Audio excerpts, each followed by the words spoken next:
Okay. Hey, just want to thank everybody for calling in or zooming in. Um, Tonight we've got um, General Don Bolduc, and I have to remain neutral, but most of you all do not. So I encourage everybody to pick your candidate of choice and support them early, so that we'll have a great election come November 3rd.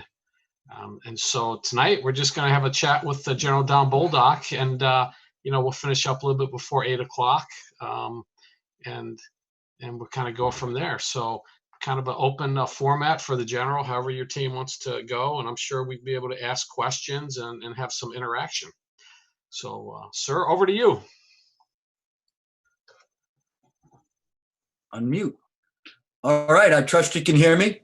Thank you, Chris, very much. Awesome. Love your paintings in the background there. Very nice. Washington, Trump, Pence. Very good. Anyways, let me just start off by saying I'd like to just take 5 minutes up front, lay out some stuff. I hope everyone's having a good evening. I'm here with Sharon, and I'm hoping your families are doing well and everyone is doing well. And for those out there, what you do for the Granite State and what you do for our nation is greatly appreciated. I approach every interaction in every interview at, forum like this as a job interview.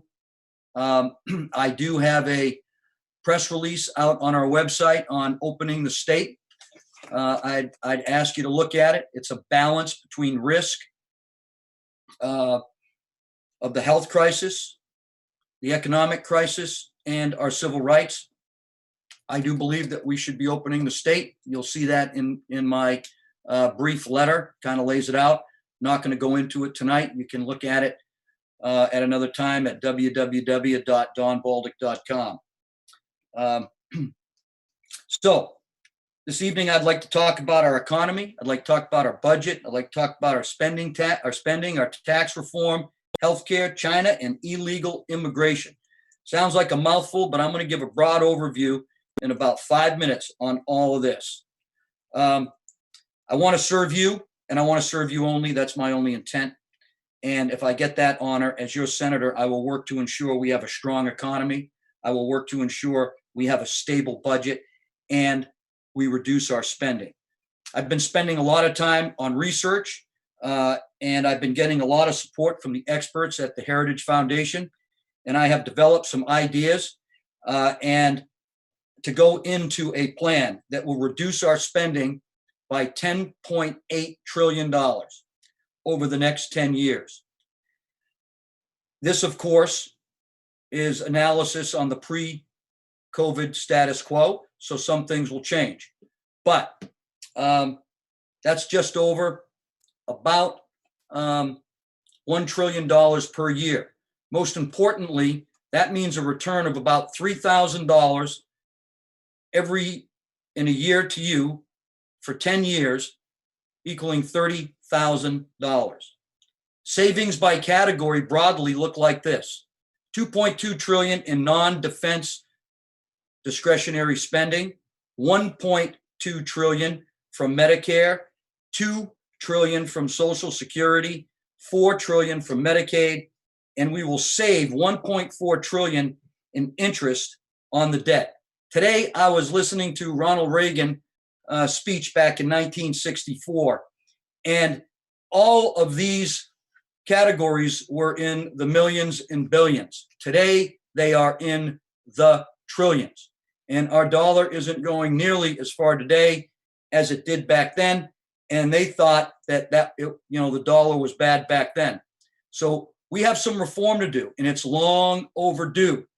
We can do this, and we can still provide all the services of Social Security, medical care, Medicare, Medicaid. So the facts are, Congress hasn't passed a budget on time since 2006.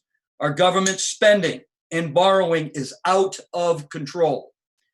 And if not dealt with, we could see a financial debt crisis by 2029. And this could be accelerated by the irresponsible spending by Congress and all the pork they put in the CARES Act.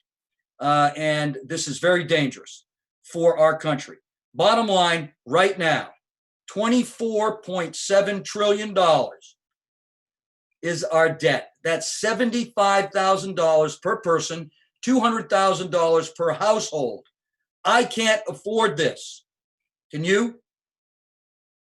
You need to send someone down there that is painfully aware of what the average person in New Hampshire and America is going through. And I suggest to you that's me. I am middle class. I am working class. I have a full-time job to pay the bills. I cannot afford both medical and dental for my family. I know what you're going through.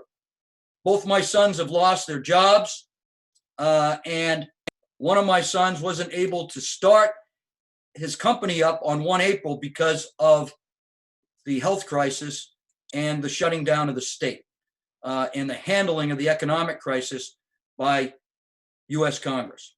So this is a huge issue for us. The limiting factor is always the federal budget.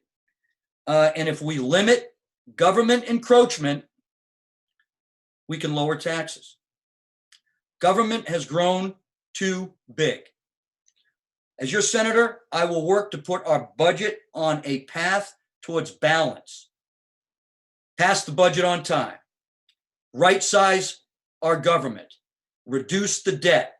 Secure lower taxes. And strengthen America's national defense. Our defense is hurting. It's been overlooked for a long time. Nuclear, strategic Navy, strategic Air Force. Our Army is short a combat brigade. We need to build this all up. And we can do this by implementing the savings that I am talking about. The federal budget is at the core of our political system. Everything is affected. From taxing to regulating to producing services to protecting our very freedoms. We could be in big trouble if we don't start doing some serious financial management. Spending. We need to limit our government. We need to ensure transparent and accountable government. We need to reform the Federal Reserve, and I support President Trump's efforts on this. He has some great ideas on how to do this so we don't have this all the time. Efficient taxation, regulatory reform, trade freedom, avoid bailouts, civil service reform, and that includes reform in the United States Congress. Any benefit Congress gets at the expense of the people they're supposed to serve needs to go away. This will save money as well. Healthcare reform, sustainable Social Security, welfare reform. We got 80-something programs out there that are on autopilot, and we can't afford them. Hand up, yes. Hand out, no. Get them into the job market. We can do this. We just have to set our minds to it and send the right people down there that are going to roll up their sleeves and get it done.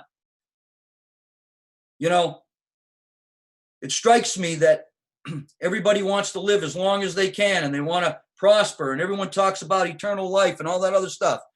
The only thing that is going to outlast all of us is a government program and the bureau that leads it. We got to stop that. It's dangerous. Tax reform. I will work to reform tax policy to keep taxes low. Stop double taxing. Simplify it. Reduce restrictions and reform exemptions and carve-outs. We must take the tax cuts and job acts that the president did and make that permanent. A lot of people don't know that only the corporate reform is permanent. By 2022 to 2025, and some people may be experiencing this now based on income, your taxes are going to go up. None of this was permanent, and we need to make it permanent. You work hard for your money. You work hard. You should save it You should be able to spend it, and you should be able to invest it as you see fit. A simple, fair tax code will save us a lot of money on individuals and on businesses. As your senator, I will support healthcare reform, true reform, reform that removes the number one reason for personal bankruptcy in this state is healthcare. That's got to stop. Over 60% of America suffers from this. We need to reduce health insurance costs, improve access to quality, and expand your personal freedom to be able to choose. Have the flexibility to do this. The current system is not focused on promoting good health. It's focused on disease management. We have to change that. We have to get the federal government out of the healthcare business. We need to decentralize it. We need to privatize it. We need to deregulate it. And we need to put it inside a competition through the free market, or we are going to continue to pay higher and higher deductibles, higher and higher premiums, and for worse care, for little care, and that is unfortunate. The Chinese Communist Party is an existential threat to the United States, period. It is the number one threat to our economy and our trade. China is a huge human rights violator and the world's largest polluter. China is also our biggest threat to stability in Indo-Asia and will continue to threaten freedom in Hong Kong and Taiwan. Saw the news today. You saw the Secretary of State. He's very concerned that Hong Kong is going to lose its epicenter status for trade and business in the world market. That's dangerous. Taiwan is always under threat. They will also continue to undermine in any way they possibly can. And I have personal experience watching them do it in Afghanistan and all over Africa, in the Middle East, South America, Africa, Southwest Asia. I am intimately familiar with what they do. We must stop rewarding the Communist Chinese Party for bad behavior. We cannot sympathize with a communist regime. This has nothing to do with the Chinese people. It's everything to do with the Chinese government. Right down the road here, right down the road, there's a Confucius Center at the University of New Hampshire from me here in Stratham. There's 100 of them in universities across this country, run by the Chinese Communist Party, regulated by the Chinese Communist Party, used to infiltrate our education system and steal our technology, steal our intellectual knowledge, interfere with our business. And this is just what they're doing through our education systems. Never mind what they're doing through spies and espionage and subversion and all this other stuff that they're very capable of doing. This is dangerous. I support Tom Cotton's legislation against China, and I think it's common sense. We got to get our manufacturing back, not only from China, but from Mexico, who is responsible for making critical weapon component parts, and the factory has been shut down. So we're not getting critical weapons parts that we need.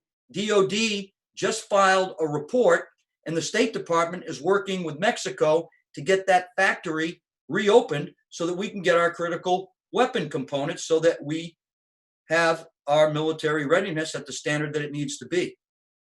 This must all be fixed. And I have to tell you that a lot of people don't understand this threat.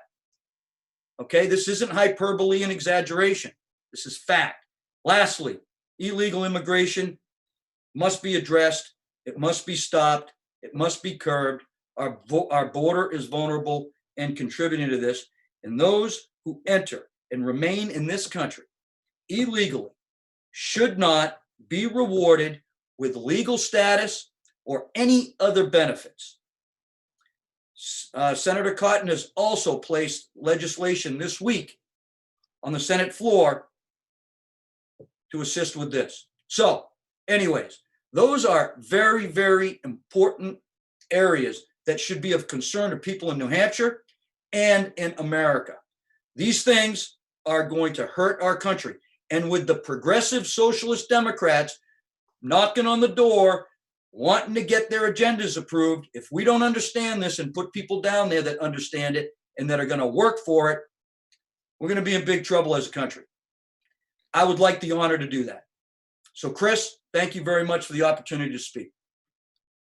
All right, sir. Thank you. We got a couple of questions and a few chat questions. The first one is from Omer Ahern and Barbara Healy. Both asked about protecting the buying power of Social Security that the folks who are getting to be my age, your age, have counted on. And with prices going up, maybe inflation, with all this debt, how can you help ensure people who are relying on Social Security will continue to have it with the budget deficits and the cuts that you've kind of addressed? Yeah, well, exactly. And that's a great question. And, it's pretty simple. We have to restore back into our Social Security system the money that we have stolen from the American people, money that you put in there. The first thing is get it out of the entitlement business and put it where it needs to belong, a standalone program that the money is fed into by people who are paying Social Security taxes to this day, right? And guarantee that. That's step number one. And then if we take some simple things like, I was born in 1962, okay? I know I'm not going to retire at 65 years old. So one of the ways we can save billions of dollars is by raising, if you're born in 1960, right, and beyond, you can, and you're not in the Social Security system, as you come into the Social Security system, we raise the age limit by 2 years, 65 to 67, saves billions of dollars right off the top. And we can take that money and put it back into the Social Security system that we've robbed from people. There are plenty of ways to do this. If we do the tax code reforms, we will be able to take money and put it in. If we will save $1.4 trillion on our debt. That money can go in to pay off Social Security and grant and guarantee our seniors their money, the people coming into the system their money. And at the same time, we can build a flexible universal savings program for the younger generation that they take with them everywhere they go, that has special protections, and that becomes theirs. And over time, we no longer have Social Security. We just have a different system that's able to take the place of Social Security over time. We can do this. It's a process. Protect our seniors now. Guarantee those coming into it, like Chris said, you and me, but up the age by 2 years. Billions come back in. Make the other reductions in the other programs, and then we can feed the money back in to ensure that Social Security goes nowhere. Right now, we can't manage it. Right now, it will go bankrupt. Right now, nobody gets anything. And we can do this by lessening the controls of government on all these programs. We have so many non-defense spending or non-defense programs that are on autopilot and aren't doing anything. And they've lived forever. And we have to get rid of them. We have to downsize our government. We have to right-size it. We have to get out of this business. And with all those savings, we can do this. We can help our elderly with Medicare. We can come up with better health care for our younger generation. And we can save all kinds of money all the way along what we call entitlements and what we call, outside of that, welfare programs that need to be revamped. Welfare programs should not be permanent. Right now, the Social Security Disability Program, and I'll stop right after this, Chris, is out of control. Until just a month ago, not speaking English was a disability. They have loaded so many grids outside of mental and physical disability into this, and double dipping and all kinds of other things that go on that shouldn't go on. that the Social Security disability system is broken, and it's going to run out of money sooner than Social Security. We just need to start running these programs properly.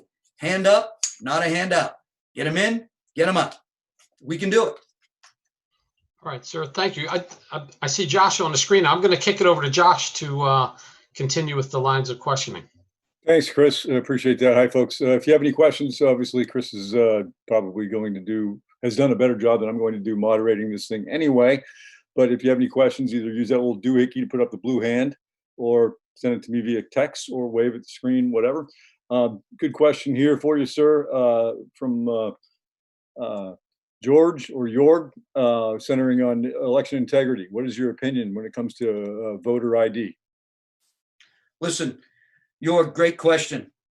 Voter integrity and election integrity is huge. And I, we in New Hampshire have to lead the way. We have the first primary. We have a responsibility to this country to ensure our voting is above reproach, to ensure our election integrity is above reproach. I am glad the Supreme Court made the decisions it made. Specifically to your question, I am for voter IDs. We force other countries that I've had to set up elections for to have voter IDs.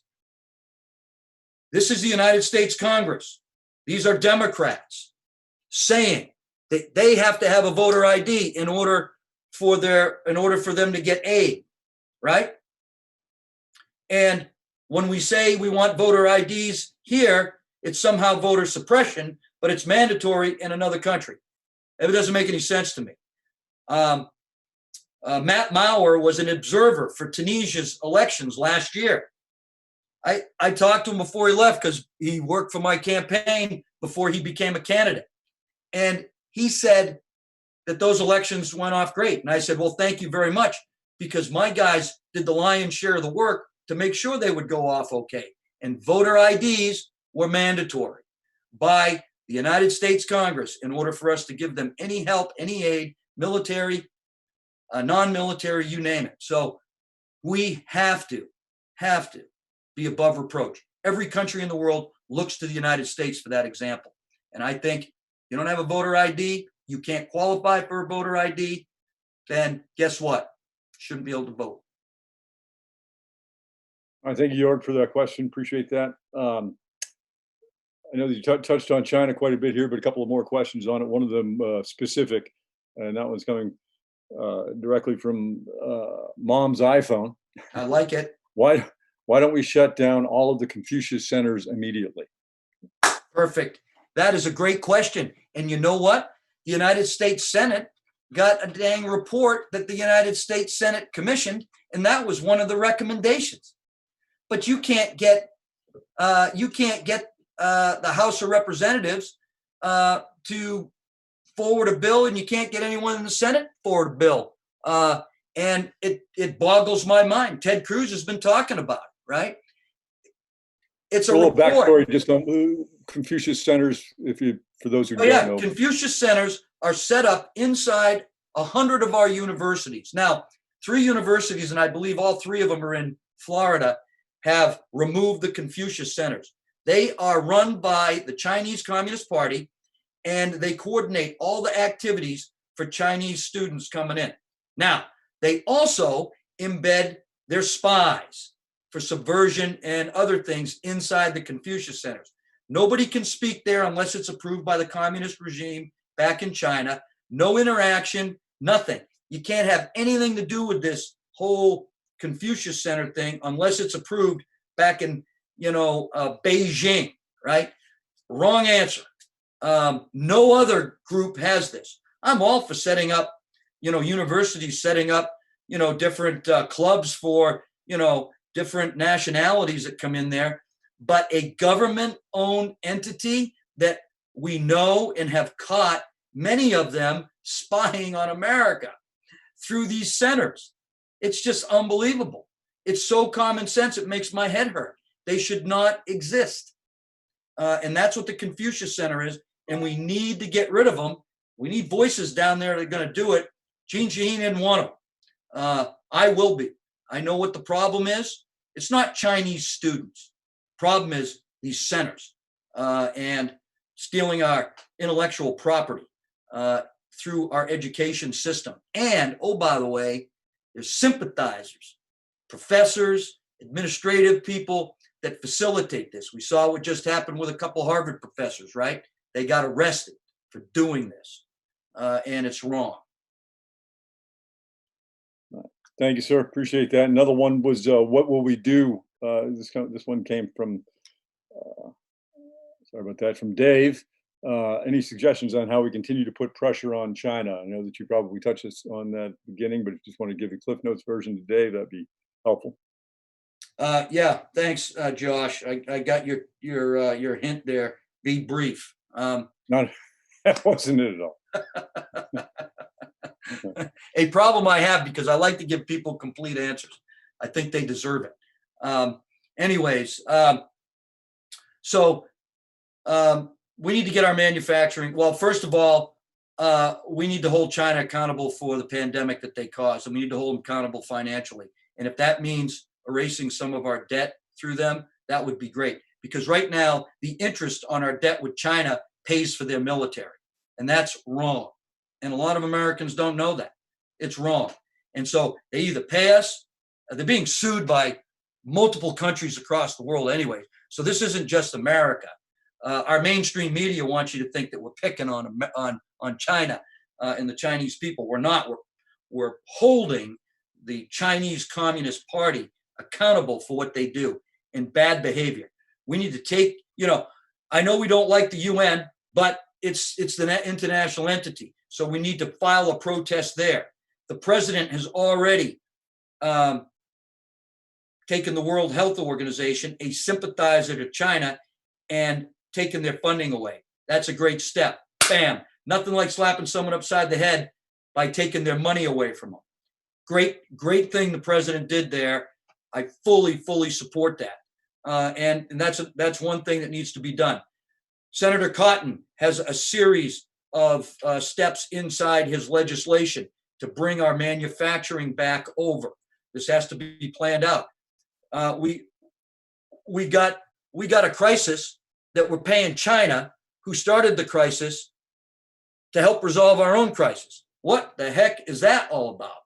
We have lost our minds by giving them all this influence over America.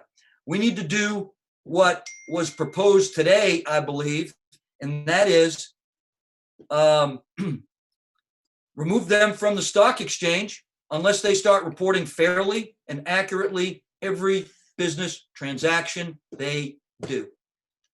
That's to name a few, but we can hold their feet to the fire. We can do it with international coalitions, and we need to start doing it now. Thanks for that question. Mark wants to know if are there any changes to the federal firearms laws that you would support? If so, what are they? And explain why. I haven't met one yet. I got to tell you, I'm not in the business of changing anything. I am in the business of holding people accountable for their actions, period. 33 years in the military, I never punished a weapon. I always punished the individual or held the individual accountable for misusing the weapon. And this is something that I am very, very passionate about. People are causing these dangerous things, and we need to get to the root cause of why they're doing it, and we need to hold them accountable for it. This isn't that I'm callous. This isn't that I don't feel for people who experience losses. I know what loss is about. This is about our Second Amendment. This is about our freedoms to own our weapons. And this is about not punishing law-abiding citizens. All right, good question. Great answer, sir. Of course, you know I'm a fan. So Lisa's curious where you stand on school choice and federal mandates in public schools that are not fully. Well, first of all, I think we should get rid of the Department of Education. That would save us $59 billion a year. I also think that we should power down to our states and our local communities and our parents to figure out what's the best way to educate our children. I think that parents should have control of the stick. There you go. Chris. There's a pilot thing for you, control of the stick. Anyways, I think that you should be able to choose public, private, homeschooling, charter, and we as the federal government should work to get funding down to the states and not interfere with it. We need to reduce the administrative bureaucracy that's been created. It gets in the way of teachers and takes away from the quality of our students' education. We need to change the education curriculum to make it better, so our students are learning what they should be learning, and not dictated curriculum that is not setting our students up for success in life. I mean, we got to put a light on. We're losing our sunlight. There you go. Anyways, so choice, yes. Parents in control, yes. Teachers teaching curriculum, not based off of some testing requirement, but based off of learning, based off of education. As an associate professor, I am inherently, I am well aware of the shortcomings of the students that come to college, and their writing skills, and their communication skills, and these things that are very, very important. And we need to make sure that we're setting them up for success so they get the education they need. And choice is one of the ways to do it. I'm not pandering here when I say that the list of the type of questions that we're getting out of Hillsborough is probably the best that we've gotten throughout this campaign. I agree. They're awesome. Yeah. Well done. Kathy is asking, I hear everyone say Shaheen is the senior senator who knows her stuff. How are you going to change their minds? Well, I'm going to change their minds during the debates because she doesn't know her stuff. Let's just take veterans, for instance. During her time as senator, from 2008 to 2018, we've lost over 60,000 veterans to suicide, and the number's climbing. She has done nothing to fix that. Does she know her stuff? No. She has sat on the Senate Armed Services Committee, and we have been in an 18-year war. We've had one policy and strategy debacle in Iraq and Syria and Afghanistan, and we have a completely failed strategy in Africa under her watch. Our nuclear forces are the worst they've ever been. Our naval forces are completely out of date, and we don't have enough boats. If we had to go to war with China today, we couldn't get there from here. We have no capability to get our assets over there. We are completely behind the power curve on that. Our strategic Air Force, our platforms are old, our platforms are overused, and they're not getting updated, right? Our Army needs another brigade, combat team. Give it to them. It's easy, right? She doesn't know her stuff. She hasn't developed any policy. On the Foreign Relations Committee, we have some of the worst foreign relation policy going from the United States Congress. Give me a break. Look at China. Look at North Korea. Look at Iran. Under her, we came up with the Iran deal. Under her, we gave China all this stuff, all this power over our manufacturing, over our industry. They're stealing from us left and right. We gave them a buy in the stock exchange. North Korea, look at that. That's a mess.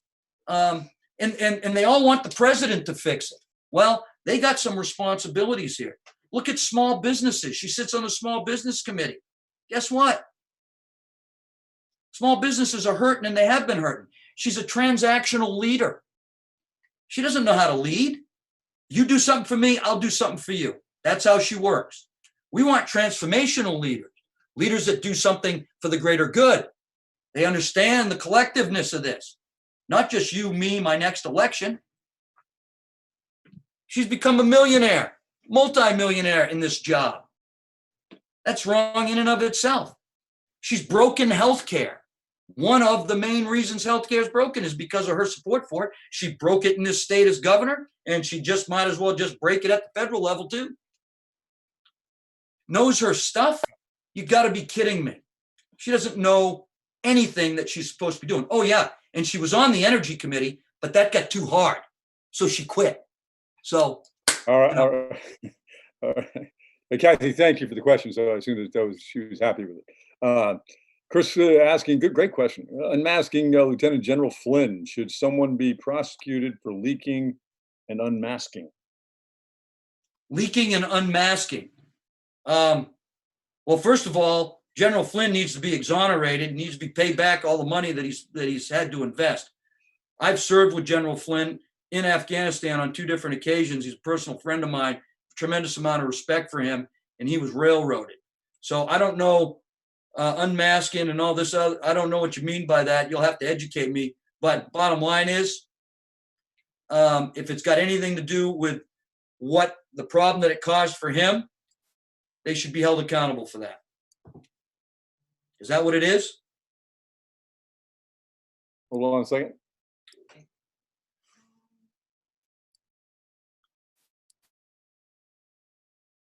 I was trying to unmute Chris. Are you satisfied with that answer, Chris? Or Yeah, well, yeah, it's I know unmasking all by itself is not necessarily a crime, but leaking classified information to the press is, so that seemed pretty clear. Right. But it seems like the unmasking 3 days before you leave office, seems like the intent was to damage somebody or the administration, which I think that's exactly what it was. Could be a crime. So yeah, it just seems like the Republicans haven't pushed hard on holding the Obama administration accountable. And they should push hard, and I'm all for that. And I will push hard because these are unresolved issues that have set our country back and hurt our country. This isn't a fire and forget thing. This is something that was a crime, and it needs to be looked into just as much as they put their energy into this impeachment of the president, right? You can't have it both, you can't have it one way and not the other way. Everybody should be held accountable for their actions. Oh, and Kathy, let's think about, she knows her stuff. The opioid crisis is worse. We haven't cleaned our water. The mental health system is worse. So I just wanted to add those local issues, some of them that she's not done anything about. Her $63 million that she'll brag about pumping into the state of New Hampshire in her little program for intervention wasn't comprehensive, and it had a 7% success rate. Said differently, 93% failure rate. So I'm gonna be so happy to get on the stage with her and just point these things out to the Honorable Jeanne Shaheen. Kathy said that she was given excuses by the senator when she came to town about everything. LOL. Lisa, we have about 10 minutes, guys. By the way, General has another commitment at 8 o'clock. But Lisa wants to know where you stand on tort reform and term limits. If you're talking about tort reform that has to do with healthcare, I got to tell you, I don't even really understand what it is. Sounds like a bunch of lawyer talk to me, but I do know that it has something to do with buying down the insurance costs for doctors. Definitely that has to be done, but that's not the root cause of our healthcare problems, right? So we got to start on the root causes, and then work up to that. And I'm all for doctors not having to pay an arm and a leg to do their job. However, tort reform, not going to get us there. So that's that. Term limits, I've already signed the affidavit. If I have the honor to serve you, I'm doing it for 2 terms. Then I'm coming home, and I'm going to work during those 2 terms to get term limits mandatory in the United States Senate. Why? Because career politicians hurt the people that they're going to serve. Diminishing returns over time. It's happened. We've seen it. We have the proof. And I'm sorry, but we got to start doing something about it. I think our founding fathers are up there in heaven, sitting around a table going, we didn't see that one. We didn't see that one coming. We thought about a lot of things, but they're going to have to fix that because that's wrong. I probably have time for one more. It's a good one that you're asked often, but I'll ask it again here. How specifically has your military experience prepared you for serving in the U.S. Senate? So, simply put, I got 33 plus years of internship to sit on the Senate Armed Services Committee. I went from private to sergeant to lieutenant to general, worked at the highest levels of our government in the Pentagon, 8 years, 4 tours, wrote strategy, wrote policy, worked with the Senate, the House, their staffs to write legislation for the military, not only for the military, but other agencies as well, because DOD has to concur and has to do a lot of things with the interagency that have that aren't specifically defense related. A lot of people don't know that. So that put me in front of a lot of the interagency, every single interagency partner that we have out there. And, oh, by the way, the think tanks, right? So I can go in there on day one. I know how Washington works. I went there with my character and integrity. I'll leave there with my character and integrity. I know the pressures. I know the tricks. I've seen good people go down. Why? Integrity. Why? Character. Why? Power, money. Power, money. If you power and a money guy before you go down there, you're definitely going to be a power and money guy when you get there. That's just the way it goes. I got to tell you, I got a great story for you if you want to listen to it. If you hadn't heard it yet, everyone says, oh, it's going to be so different. And, you're going to have to, it's going to be a real adjustment. Hey, let me tell you something. I went to Afghanistan on the first rotation. I was up in Uzbekistan and my boss said, hey, Don, here's the mission. We're going to get on a plane. We're going to fly to Jacobabad, Pakistan. You're going to find the Air Force helicopter pilots, and they're going to fly you into Tarankout, Afghanistan, to meet with Hamid Karzai.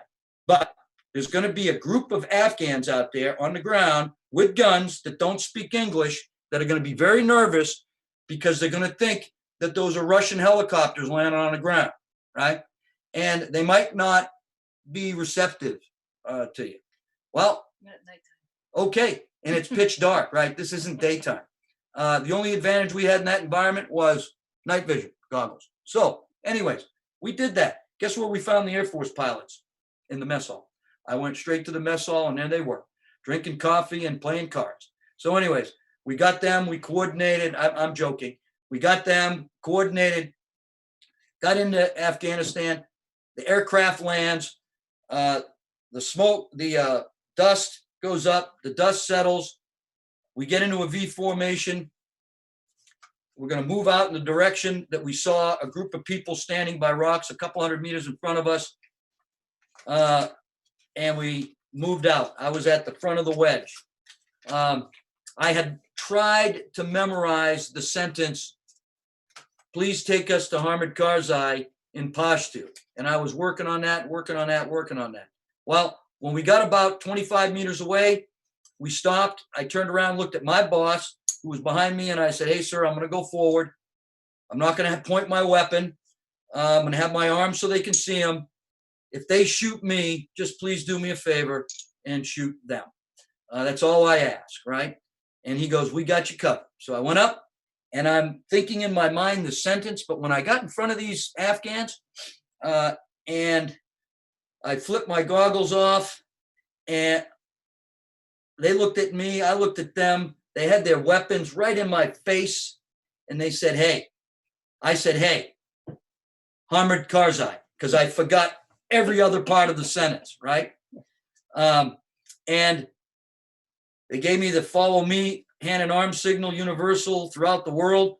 And we all got on a truck and drove up and met Hamid Karzai. If I can do that in Afghanistan, in that situation, I can go to the well-lit, marbled halls, air-conditioned during the summertime, heated during the wintertime, and figure out how to get my job done on behalf of the people of New Hampshire.